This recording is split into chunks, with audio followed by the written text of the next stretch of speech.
ಹರೇ ಶ್ರೀನಿವಾಸ. ಹರಿ ಓಂ. ಎಲ್ಲರಿಗೂ ಸರಸ್ವತಿ ಶ್ರೀವಾರಿ ಚಾನಲ್ಗೆ ಸ್ವಾಗತ ಹಾಗೂ ಹೊಸ ವರ್ಷದ ಆರ್ಥಿಕ ಶುಭಾಶಯಗಳು ಸ್ನೇಹಿತರೆ ಎಲ್ಲರಿಗೂ.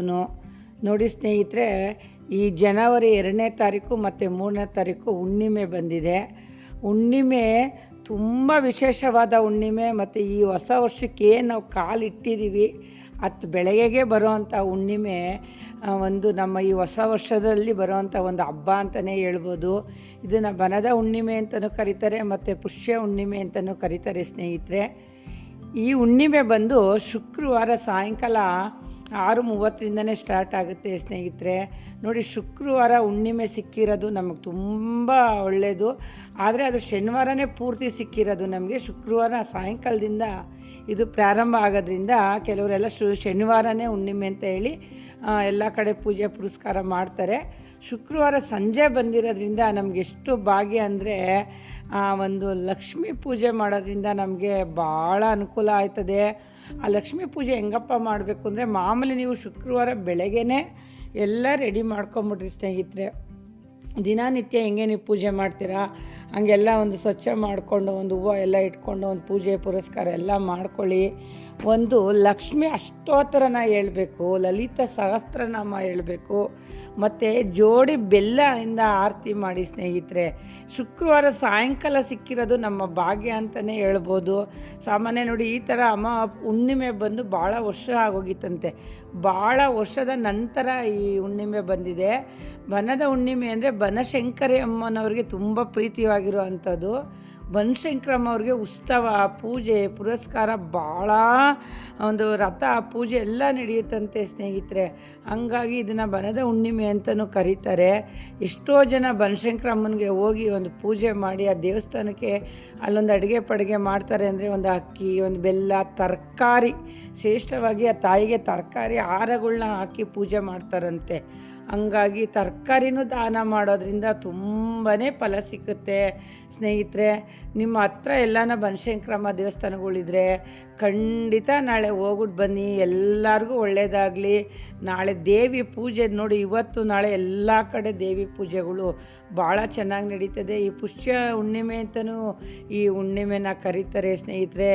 ಈ ಒಂದು ಧನುರ್ಮಾಸದಲ್ಲಿ ಬಂದಿರೋ ಅಂತಹ ಹುಣ್ಣಿಮೆ ಭಾಳ ವಿಶೇಷವಾಗಿರೋದು. ಧನುರ್ಮಾಸ ಅಂದ್ರೇ ಒಂದು ದೇವ್ರ ಮಾಸ.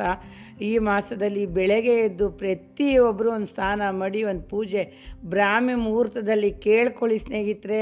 ನಮ್ಮ ದೇಶದಲ್ಲಿ ಮಳೆ ಬೆಳೆ ಆರೋಗ್ಯ ಯಾವತ್ತೂ ಏನು ಕೊರತೆ ಆಗಿಲ್ಲ, ಎಲ್ಲ ಚೆನ್ನಾಗಿದೆ.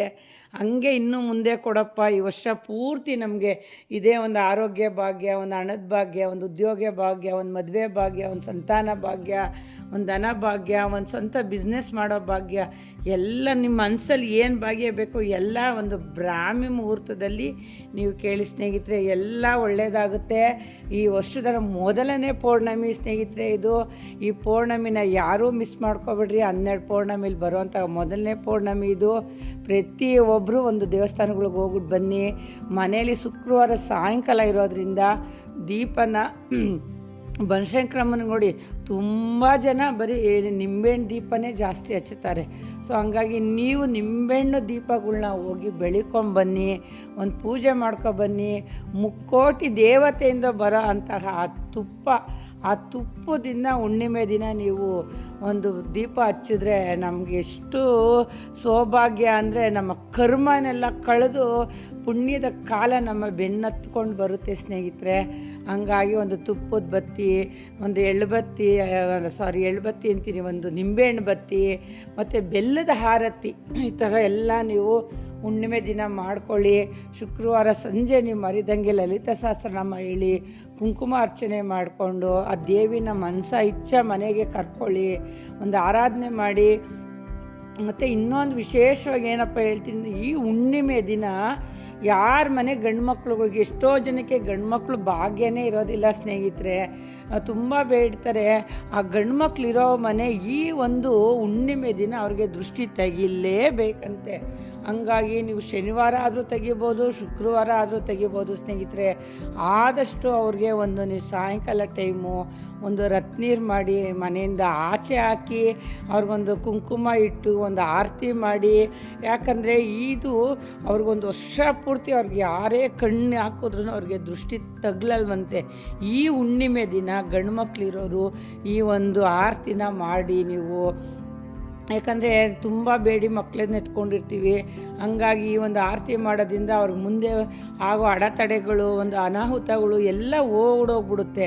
ಸೊ ಹಂಗಾಗಿ ಈ ಒಂದು ಹುಣ್ಣಿಮೆ ದಿವಸ ಅವ್ರಿಗೊಂದು ಆರತಿ ಮಾಡಿ. ಉಪ್ಪು ನೋಡಿ, ಸಮುದ್ರದಲ್ಲಿ ಸಿಗೋ ಅಂಥ ಕಲ್ಲುಪ್ಪು ಎಷ್ಟು ಪವಿತ್ರವಾಗಿದ್ದು ಅಂದರೆ ಈ ದೃಷ್ಟಿ ದೋಷಕ್ಕೆ ಕಲ್ಲುಪ್ಪನಾಗೆ ಪ್ರಥಮ ಸ್ಥಾನ ಕೊಟ್ಟಿದ್ದಾರೆ ಸ್ನೇಹಿತರೆ. ಆ ಕಲ್ಲುಪ್ಪುಗೆ ಅಷ್ಟು ಪವರು, ಅಷ್ಟು ಶಕ್ತಿ ಇದೆ ಸ್ನೇಹಿತರೆ. ಹಂಗಾಗಿ ಎಲ್ಲರೂ ನೀವು ಆ ಕಲ್ಲುಪ್ಪನ್ನ ತಗೊಂಡು ಒಂದು ಇಡೀ ತುಂಬ ತಗೊಳ್ಳಿ, ಕೈ ತುಂಬ ತಗೊಂಡು ಅವರ ಮಕ್ಕದಿಂದ ಕೆಳಗಡೆ ನೀಡಿಸಿ ದೃಷ್ಟಿ ತೆಗೆದು ಅದ್ರ ಜೊತೆಗೆ ಸ್ವಲ್ಪ ಬಿಳಿ ಸಾಸಿವೆನೂ ನೀವು ಹಾಕ್ಕೊಳ್ಳಿ. ಯಾಕೆಂದರೆ ಗಂಡು ಮಕ್ಳ ಮೇಲೆ ಬೇಗ ದೃಷ್ಟಿ ಬಿದ್ದುಬಿಡುತ್ತೆ. ಅವ್ರುಗಳು ಚೆನ್ನಾಗಿ ತಿನ್ಕೊಂಡು ಉಣ್ಕೊಂಡು ಒಂದು ಜಿಮ್ಗೆ ಪಮ್ಗೆ ಹೋಗ್ಕೊಂಡಿರ್ತಾರೆ. ಅಕಸ್ಮಾತ್ ಮನೇಲಿ ನೀವು ಮದುವೆ ಮಾಡಿ ಮೊಮ್ಮಕ್ಕಳಿದ್ರೂ ಚಿಂತೆ ಇಲ್ಲ, ಮಗನೇ, ಮುತ್ಕ ಆದರೂ ಮಗನೇ, ಅವ್ರ ಅಪ್ಪ ಆದರೂ ಮಗನೇ, ತಾಯ್ದಿರಿಗೆ ಎಷ್ಟೇ ವಯಸ್ಸಾದ್ರೂ ಮಗನೇ ಸ್ನೇಹಿತರೆ. ಎಂಥ ವಯಸ್ಸಾಗಿದ್ರೂ ಪರವಾಗಿಲ್ಲ, ಅವ್ರಿಗೆ ಈ ವಿಶೇಷವಾದ ಒಂದು ಪುಷ್ಯ ಹುಣ್ಣಿಮೆ ದಿನ ಅವ್ರಿಗೆ ತಾಯಂದಿರಾಗಲಿ, ಇಲ್ಲ ಅವ್ರ ಮನೆ ಹೆಂಡತಿರಾಗಲಿ, ಯಾರನ್ನ ಆಗಲಿ ದೃಷ್ಟಿ ತೆಗೆದು ಒಂದು ರತ್ನೀರು ಆಚಕೆ ಹಾಕಬೇಕು. ಕಲ್ಲುಪ್ಪು ಮತ್ತು ಸಾಸಿವೆ ಎರಡೂ ಮಿಕ್ಸ್ ಮಾಡಿ ಚೆನ್ನಾಗಿ ನೀಡಿಸಿ ಒಂದು ಸ್ವಲ್ಪ ತೂತು ಅಂತ ಹೇಳ್ಬಿಟ್ಟು ಮಕ್ಕಳಿಂದ ಅಡಿಕೆ ನೀಡಿಸಿ ಅದನ್ನು ಒಂದು ತುಳಿಬಾರ್ದು ಜಾಗಕ್ಕನ ಹಾಕ್ಬೋದು, ತುಳಿಯೋ ಜಾಗಕ್ಕನ ಹಾಕ್ಬೋದು. ಆದರೆ ಸಾಸಿವೆ ಇರೋದ್ರಿಂದ ಆದಷ್ಟು ಒಂದು ಗಿಡ ಪಡ್ತಕ್ಕೆ ಎಸಿತಾರೆ. ಇಲ್ಲ ಬರೀ ಉಪ್ಪಲ್ಲಿ ನೀವು ನೀಡಿಸ್ತೀವಿ ಅಂತ ಅಂದರೆ ಒಂದು ಗಿಡದ ಹತ್ರ ಕೈ ತೊಳ್ಕೊಂಬಿಟ್ರು ಅದು ದೃಷ್ಟಿ ಹಂಗೆ ಹರ್ಕೊಂಡು ಹೋಗುತ್ತೆ. ಇಲ್ಲ ಅರಿಯೋ ನೀರ್ಗಾನ ಎಸಿಬೋದು. ಈ ಥರ ನೀವು ಮಾಡಿ. ಯಾಕಂದರೆ ಗಂಡು ಮಕ್ಕಳು ನಮ್ಮ ಮನೆಗೆ ಆಧಾರವಾಗಿರ್ತಾರೆ. ಹಂಗಾಗಿ ಅವ್ರಿಗೆ ಯಾರ ದೃಷ್ಟಿನೂ ಬೀಳ್ದಂಗಿರಲಿ, ಅವ್ರು ಚೆನ್ನಾಗಿ ಬೆಳ್ಕೊಂಡು ಆ ಮನೆ ಅಭಿವೃದ್ಧಿ ಆಗಬೇಕು, ವಂಶೋದ್ಧಾರ ಆಗಬೇಕು. ತಂದೆ ತಾಯಿನ ಕಟ್ಕೊಂಡು ಹೆಂಡ್ತಿನೆಲ್ಲ ಸಾಕುವಂಥ ಜವಾಬ್ದಾರಿ ಆ ಹುಡುಗನ ಮೇಲಿರುತ್ತೆ. ಸೊ ಹಂಗಾಗಿ ಆ ಗಂಡು ಮಕ್ಕಳಿಗೆ ನೀವು ದೃಷ್ಟಿ ತೆಗೀರಿ. ಮತ್ತು ಶುಕ್ರವಾರ ಏನು ಸಾಯಂಕಾಲ ಒಂದು ಅಷ್ಟೋತ್ತರ ಎಲ್ಲ ಪೂಜೆ ಹೇಳ್ತೀರಾ, ಮನೇಲಿ ಒಂದು ಲಲಿತ ಸಹಸ್ರನಾಮ, ವಿಷ್ಣು ಸಹಸ್ರನಾಮ ಕೇಳಿ. ಮತ್ತು ಒಂದು 108 ಕಾಯಿನಿದ್ರೆ ಆ ಕಾಯಿನ ವರ್ಷ ಬರೋ ಅಂಥ 12 ಹುಣ್ಣಿಮೆ ದಿವಸನೂ ಆ ಒಂದು ಕಾಯಿನ ಎತ್ತಿಟ್ಕೊಂಡು, ಈಗೆಲ್ಲ ಗೋಲ್ಡ್ ಕಾಯಿನ್ ಬಂದಿದೆ ಸ್ನೇಹಿತರೆ, ಆ ಚಿನ್ನದ ಕಾಯಿನನ್ನು ನೀವು ಪೂಜೆ ಮಾಡ್ಕೊತಾ ಬನ್ನಿ. 1 ರೂಪಾಯಿ ಕಾಯಿನು ತುಂಬ ಶ್ರೇಷ್ಠವಾದಂಥ ಕಾಯಿನು. ಅದರಲ್ಲಿ ಇವಾಗ ಗೋಲ್ಡ್ ಕಾಯಿನ್ ಬಂದಿಲ್ಲ, ಹಂಗಾಗಿ 10 ರೂಪಾಯಿದು ಬಂದಿದೆ, 20 ರೂಪಾಯಿದು ಬಂದಿದೆ, 5 ರೂಪಾಯಿದು ಬಂದಿದೆ. ಯಾವುದನ್ನಾಗಲಿ 108 ಕಾಯಿನ್ ತೊಗೊಂಡು ಅದನ್ನು ದೇವ್ರ ಹತ್ರ ಮಡಗ್ಬಿಡಿ. ಅದಕ್ಕೊಂದು ಅರ್ಶಿನ ಕುಂಕುಮ ಹೂವು ಹೇಳ್ತಾ ಅಷ್ಟೋತ್ತರ ಹೇಳಿ ಒಂದು ಪೂಜೆ ಮಾಡ್ಕೊಂಬನ್ನಿ. ನಿಮ್ಮ ಮನೆ ಧನ ಹೆಂಗೆ ಅಭಿವೃದ್ಧಿ ಆಗುತ್ತೆ ನೋಡಿ. ನಾವೆಲ್ಲೋ ಗಂಟೆ ಆ ಮರದಡೆ ಈ ಮರದಡೆ ಆ ಪಕ್ಕದ ಮನೆ ಕಾಫಿ ಕುಡ್ಕೊಂಡು ಇಲ್ಲಿ ಮಾತಾಡ್ಕೊಂಬರ್ತೀವಿ. ನಮಗೇನೋ ಅವತ್ತಿನ ಟೈಮ್ ಪಾಸ್ ಆಗಿಬಿಟ್ರೆ ಸಾಕು ಅಂತ ಕಾಲ ಕಳಿತೀವಿ ಸ್ನೇಹಿತರೆ. ಒಂದು ವಿಶೇಷವಾದ ಹುಣ್ಣಿಮೆ ತಿಥಿ, ಒಂದು ಅಮೃತಗಳಿಗೆ ಇವೆಲ್ಲ ಬರೋ ಟೈಮ್ನಲ್ಲಿ ನಾವು ಈ ಒಂದು ಪೂಜೆ ಪುರಸ್ಕಾರ ಮಾಡೋದ್ರಲ್ಲಿ ತಪ್ಪೇನಿಲ್ಲ ಸ್ನೇಹಿತರೆ. ಎಲ್ಲರೂ ನಿಮ್ಮ ಮನೆಗಳಲ್ಲಿ ಈ ಒಂದು ಪೂಜೆ ಮಾಡ್ಕೊಳ್ಳಿ. ಶನಿವಾರ ಬೆಳಗ್ಗೆ ಬ್ರಾಹ್ಮಿ ಮುಹೂರ್ತದಲ್ಲಿ ಅಷ್ಟು ನೋಡಿ, ನಮ್ಗೆ ಲಕ್ಷ್ಮಿ ಒಲಿಬೇಕು ಅಂದರೆ ಶಿವನ್ನೇ ಪೂಜೆ ಮಾಡಬೇಕು. ಆ ಶಿವ ಅಂದರೆ ನಟರಾಜ. ಆ ನಟರಾಜನ ವಿಗ್ರಹ ಇದ್ದರೆ ಮನೆಯಲ್ಲಿ ಸುಮ್ಮನೆ ಸೋಕೇಶಲ್ಲಿಟ್ಟರೂ ಪರವಾಗಿಲ್ಲ, ಅವ್ರಿಗೊಂದು ಕಡ್ಡಿ ಹಚ್ಚಿ ಒಂದು ಕರ್ಪೂರ ಬೆಳಗ್ರಿ. ನೋಡಿ, ಏನು ನಮ್ಮ ಕೈ ಕಾಟ ಇರುತ್ತೆ ನಮ್ಮ ಮನೆಯಲ್ಲಿ, ಶತ್ರು ಕಾಟ, ಪಿಡೆ ಕಾಟ, ದೋಷ ಕಾಟ ಎಲ್ಲ ನಿವಾರಣೆ ಆಗ್ಬಿಡುತ್ತಂತೆ ನಟರಾಜನಿಗೊಂದು ಪೂಜೆ ಮಾಡೋದ್ರಿಂದ. ಈ ಒಂದು ಹುಣ್ಣಿಮೆ ದಿನ ಒಂದು ಪೂಜೆ ಮಾಡಿ, ಇಲ್ಲ ಶಿವನ ಫೋಟೋ ಇದ್ದರೆ ಮಾಡಿ. ಶಿವನ ವಿಗ್ರಹ ಇದ್ದಷ್ಟು ಒಂದು ಅಭಿಷೇಕ ಮಾಡಿದ್ರಷ್ಟು ಪವರ್ಫುಲ್ಲು, ವರ್ಷ ಪೂರ್ತಿ ಮಾಡಿದಷ್ಟು ನಮಗೆ ಯೋಗ ಸಿಕ್ಕುತ್ತೆ. ಸಾಮಾನ್ಯ ಕೆಲವ್ರ ಮನೆಯೆಲ್ಲ ಶಿವನ ವಿಗ್ರಹ ನಮ್ಮ ಕಡೆ ಹೆಚ್ಚಿಗೆ ಮಡಗೋದಿಲ್ಲ. ಇರೋ ದೇವಸ್ಥಾನಗಳಲ್ಲೇ ಹೋಗ್ಬಿಟ್ರೆ ಅಲ್ಲಿ ಒಂದೊಂದು ಹಾಲಿಂದ ಅಭಿಷೇಕ, ಒಂದು ಬಿಲ್ಪತ್ರೆಯಿಂದ ಒಂದು ಪೂಜೆ ಮಾಡಿ ನಮಗೆ ಒಂದು ಹೂಪ್ರಸಾದ ಅಂತ ಕೊಡ್ತಾರೆ. ಅದನ್ನು ತೊಗೊಂಬಂದು ನಾವು ಮನೇಲಿ ಮಡಿಕೊಳ್ಳೋದ್ರಿಂದ ನಮ್ಗೆ ತುಂಬ ಫಲ, ಒಂದು ಬಲ, ಒಂದು ಧೈರ್ಯ, ಒಂದು ಶಕ್ತಿ ಸಿಗುತ್ತೆ. ಸಕಲ ಕಷ್ಟಗಳ ಪರಿಹಾರ ಮಾಡೋನು ಶಿವಪ್ಪ. ಸಕಲ ಕಷ್ಟ ಜೀವಿಗಳಿಗೆಲ್ಲ ನರಮನುಷ್ಯನಿಗೆ ಊಟ ಕೊಡೋ ಅಂಥವನು ಭಗವಂತ ಶಿವಪ್ಪ. ಹಂಗಾಗಿ ಶಿವನ ಆರಾಧನೆ ನಾಳೆ ಎಲ್ಲರೂ ಮಾಡಿ. ನಾಳೆ ಹಳ್ಳಿ ಮರ ಸುತ್ತದೇ ಮಾತ್ರ ಇರಬೇಡಿ ಸ್ನೇಹಿತರೆ. ನಾಳೆ ಹಳ್ಳಿ ಮರ ಸುತ್ತೋದ್ರಿಂದ ತುಂಬ ಶಕ್ತಿ ಇದೆ. ನೂರಾರು ಕೋಟಿ ದೇವರುಗಳ ಆಶೀರ್ವಾದ ನಮ್ಗಳ ಮೇಲಿರುತ್ತೆ. ನಾವು ಕೇಳ್ಕೊಳ್ಳೋ ಭಾಗ್ಯ ಎಲ್ಲ ಸಿಕ್ಕುತ್ತೆ. ಮತ್ತು ನವಗ್ರಹ ಶನಿವಾರ ಬಿದ್ದಿರೋದ್ರಿಂದ ನಾಳೆ ಬ್ರಾಹ್ಮಿ ಮುಹೂರ್ತದಲ್ಲಿ ನೀವು ಯಾವ ದೇವ್ರ ಕೈ ಮುಗಿದ್ರೂ ನಮಗೆ ಫಲ ಸಿಕ್ಕುತ್ತೆ. ಸೊ ಹಂಗಾಗಿ ನವಗ್ರಹಗಳ್ನ ನೀವು ಸುತ್ಕೊಂಬನ್ನಿ. ಅದರಲ್ಲೂ ವಿಶೇಷವಾಗಿ ಶನಿ ಮಹಾತ್ಮನಿಗೆ ಒಂದು ಎಳ್ಳುಬತ್ತಿ, ಆಂಜನೇಯ ಸ್ವಾಮಿಗೆ ಎಳ್ಳುಬತ್ತಿ ಹಚ್ಚೋದ್ರಿಂದ ನಿಮ್ಮ ದೋಷ ಎಲ್ಲ ಕಳೆಯುತ್ತೆ. ನಾನು ಅವತ್ತಿಂದ ಹೇಳ್ತೀನಿ. ಇನ್ನು 15 ದಿವಸ ಅಷ್ಟೇ ಇರೋದು ಧನುರ್ಮಾಸ. ಅದರಲ್ಲೂ 15 ದಿವಸನೇ ಮೇಯ್ನು ಅಂತಾರೆ. ನಾವೆಲ್ಲ ಒಂದು ತಿಂಗಳು ಅಂತ ಹೇಳಿ ಆರಾಧನೆ ಒಂದು ಪೂಜೆ ಮಾಡುತ್ತೀವಿ. ಸೊ ಹಂಗಾಗಿ ಪ್ರತಿಯೊಬ್ಬರು ನೀವು ಒಂದು ನವಗ್ರಹಗಳ್ನ ಎಷ್ಟು ದಿನ ಆಗುತ್ತೆ ಯಥಾಶಕ್ತಿ ಸುತ್ಕೊಂಬನ್ನಿ. ಒಂದು ಎಳ್ಳುಬತ್ತಿ ಹಚ್ಚಿ ಪೂಜೆ ಮಾಡ್ಕೊಬನ್ನಿ.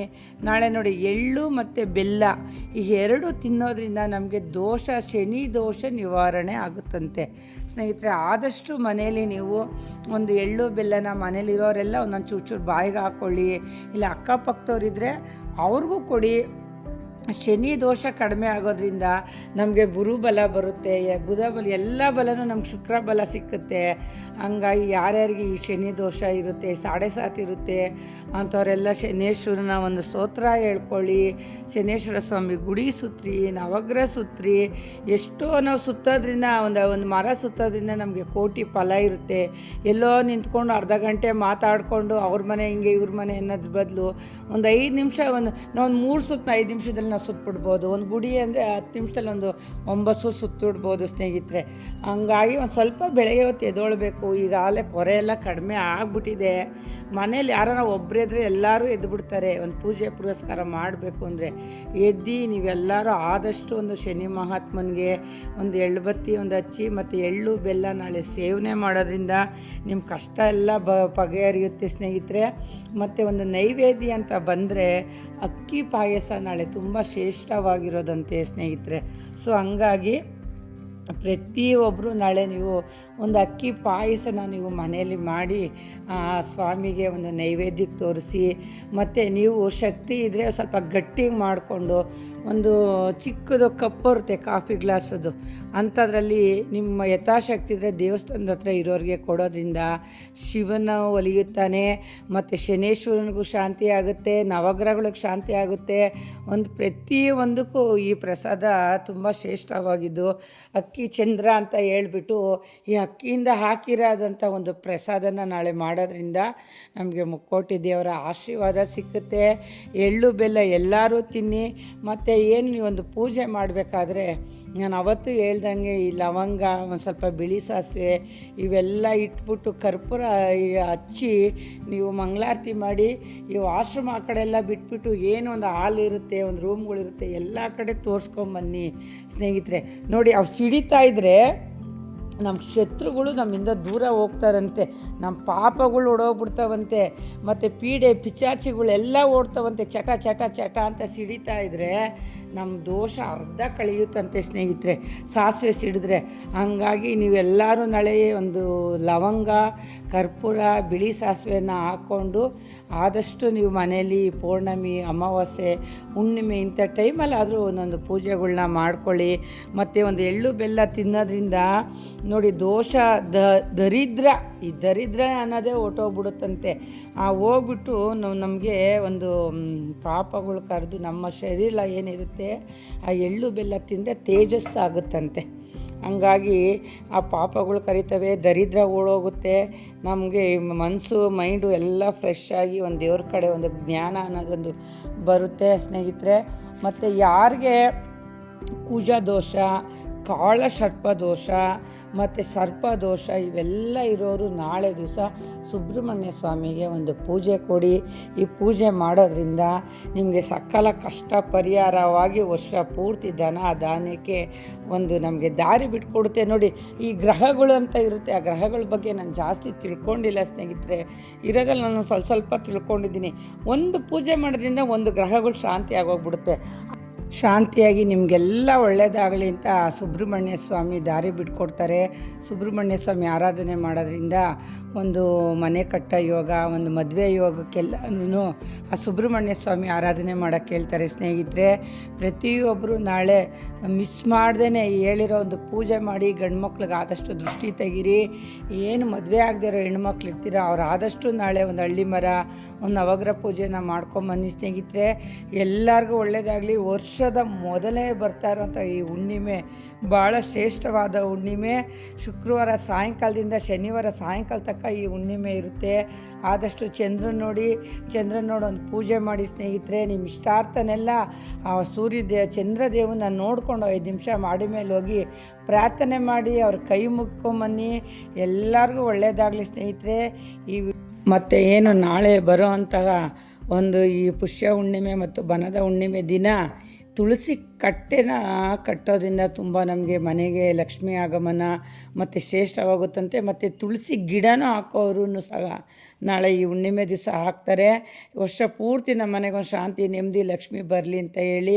ಹಂಗಾಗಿ ಯಾರನ್ನ ತುಳಸಿ ಕಟ್ಟೆ ಕಟ್ಟೋ ಅಂಥವ್ರಿದ್ರೆ ನಾಳೆ ಈ ಒಂದು ಹುಣ್ಣಿಮೆ ದಿನ ಕಟ್ಕೋಬೋದು. ಇಲ್ಲ ಗಿಡ ಹಾಕೋವಂಥವ್ರು ನಾಳೆ ಹಾಕ್ಬೋದು. ಒಂದು ಲಕ್ಷ್ಮಿನ ನಾವೊಂದು ಪ್ರತಿಷ್ಠಾಪನೆ ಮಾಡಿದಷ್ಟು ನಮಗೆ ಒಂದು ಫಲ ಸಿಗುತ್ತೆ ಸ್ನೇಹಿತರೆ, ಮರಿಬೇಡಿ.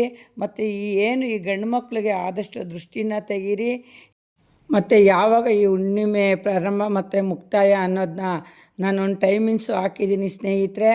ಮರಿದೇನೆ ಅಕ್ಕಪಕ್ಕದವ್ರಿಗೂ ಹೇಳಿ, ಈ ವಿಡಿಯೋನ ಶೇರ್ ಮಾಡಿ.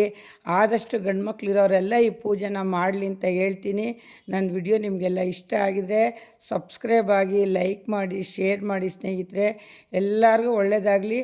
ಹರಿ ಓಂ ಹರೇ ಶ್ರೀನಿವಾಸ.